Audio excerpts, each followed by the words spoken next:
దైవజనమ, మన ఆరాధ్య దైవం ప్రభు అయిన యేసుక్రీస్తు వారు కూడా యూదుల ద్వారా, స్వజనుల ద్వారా, పరజనుల ద్వారా, శాస్త్రుల ద్వారా, పరిసయ్యుల ద్వారా, రోమా అధిపతుల ద్వారా ఎన్నెన్నో తృణీకారాలు యేసు ప్రభు వారు అనుభవించారు.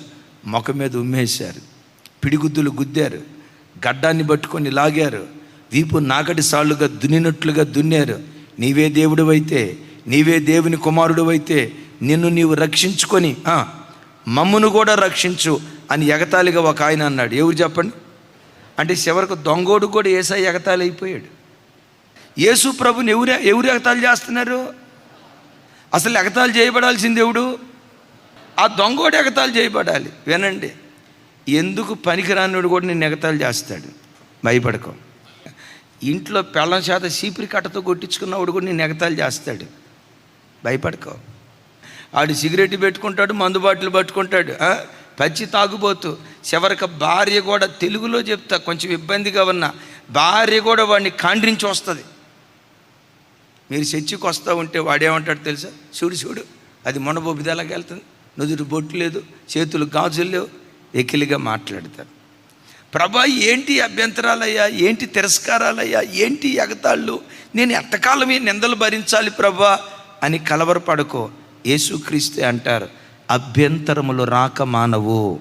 కొడుకులకు అభ్యంతరం అయ్యారా? ఏడవకో. కూతుర్లు అభ్యంతరం అయ్యారా? ఏడవకో. భర్తకు అభ్యంతరం అయ్యాడా? ఏడవకో. చుట్టూతో ఉన్న నామకార్థులు అభ్యంతరం అయిపోయారా? ఏడవకో.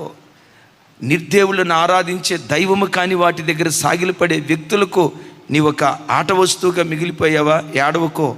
ఒకరోజు వస్తుంది, ఈ తృణీకరించబడే వ్యక్తుల మధ్యలోనే, ఆ గోడ కట్టబడినట్లుగా తృణీకరించబడుతున్న వ్యక్తుల మధ్యలోనే నా దేవుడు నిశ్చయంగా నిన్ను నిలవబెడతాడు. నిశ్చయంగా నిన్ను నిలవబెడతాడు. యేసుక్రీస్తు వారే చెప్పారు, అభ్యంతరాలు రాక మానవు. ఈ అభ్యంతరాలు ఎన్నొచ్చినా ఈ అభ్యంతరాల మధ్యలోనే దేవుడు నీ పట్ల తన కార్యాన్ని జరిగిస్తాడు. ఈ నిందల మధ్యలోనే, ఎగతాళిల మధ్యలోనే నీ మీద దేవుని ప్రణాళిక ఏదైతే ఉందో నిశ్చయంగా దాన్ని దేవుడు జరిగిస్తాడు. నేను మరలా చెప్తున్నా, ఎన్ని నిందలు పడతావో నిందలన్నీ వందలుగా దేవుడు మారుస్తాడు. ఎవడు యేసు కొరకు నిందలు అనుభవిస్తాడో, ఎవడు యేసు కొరకు తృణీకారం అనుభవిస్తాడో, ఎవడు యేసు కొరకు ఎగతాలు అనుభవిస్తాడో ఆ నిందలన్నిటినీ వందలుగా మారుస్తాడు.